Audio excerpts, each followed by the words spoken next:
Monsieur le maire, je pense que... Je ne sais pas si vous êtes surpris de votre retour. Vous attendez-vous à quelque chose comme ça ce soir? Non, c'est pas si pire. C'est pas si pire? Vous trouvez ça pas si pire? Moi, j'ai vécu la dernière partie du mandat, là, du dernier mandat. Et ce que je constate là, c'est que ça s'en va. Il y a un crescendo incroyable. C'est sûr et certain que M. Quentin a été dur. On ne se fera pas de cachette, là. M. Quentin a été dur. La politique, c'est un sport qui est difficile. C'est un sport rude. On ne se présente pas en politique si on n'a pas une certaine carapace. Cependant, vous êtes dur aussi. Ça joue à deux. Que moi, je voulais aller. Vous êtes dur et on est des êtres humains, nous autres aussi. Puis recevoir les tomates là, semaine après semaine, c'est sûr et certain qu'à un moment donné, M. Quentin s'est défendu. Je partage son opinion, à savoir qu'il n'y avait pas beaucoup de monde présent à cette manifestation-là, malgré tout le battage médiatique qui avait été fait.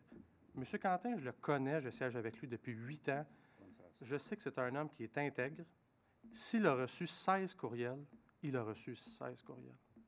Je le connais personnellement. Peut-être que ce n'est pas la réponse que vous voulez entendre, mais je le sais qu'il a retourné tous ses courriels. Et d'expérience, ça fait 8 ans que je suis assis sur cette chaise-là. Là. Si le téléphone, nos téléphones dans Douglas ont sonné, nos téléphones dans Seigneur ont sonné, tous les gros dossiers que le Conseil a traités dans cette administration-là, le téléphone a sonné. Notre téléphone n'a pas sonné une fois concernant l'emplacement du nouveau complexe. Vous en faites un enjeu électoral et vous ne lâchez pas jusqu'au bout. C'est votre game politique. Sachez que nous allons jouer, nous autres aussi. Nous, et là, je ne veux pas reprendre tout ce qui a été mentionné auparavant sur les 50 millions de dollars qu'on va investir dans le plan de conservation. On va les investir, puis c'est le payeur de taxes à l'autre bout qui va payer aussi ça. Avec tout, il y a M. Lambert qui est parti, mais avec les nids de poules, avec la vitesse qu'on a dans nos rues, nos policiers qu'on a engagés, avec tout ce qu'on va mettre dans le centre-ville. Dans Saint-Eugène, là, on peut difficilement construire là, parce qu'on a des déversements qui se font. On ne sait pas d'où ça vient. À Saint-Athanas, le conseiller B7 se plaint depuis le début qu'il est assis sur cette chaise qu'il manque d'investissement dans Saint-Athanas pour aller construire des niveaux parce que le réseau d'aqueduc ne se rend pas. On n'a pas juste les boisés à traiter. Je partage votre opinion, M. le maire. Il n'y en a pas de fin avec les écologistes. Il n'y en a pas. 50, 60, 90 millions, il n'y en a pas de fin. Il n'y en a pas de fin avec vous. Un moment donné, il faut que ça arrête. On a décidé d'accorder Fortier. C'est déjà beaucoup d'argent de plus qu'on avait pris initialement. Alors, écoutez, là, un moment donné, il faut que ça arrête.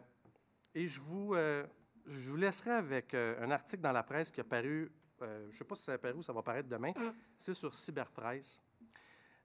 Sous la plume d'Éric-Pierre Gibault.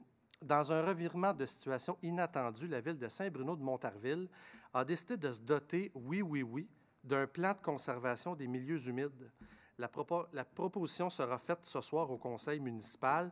On mentionne une firme qui va devoir étudier la caractérisation de tous les milieux humides d'une superficie de plus de 0,3 hectares.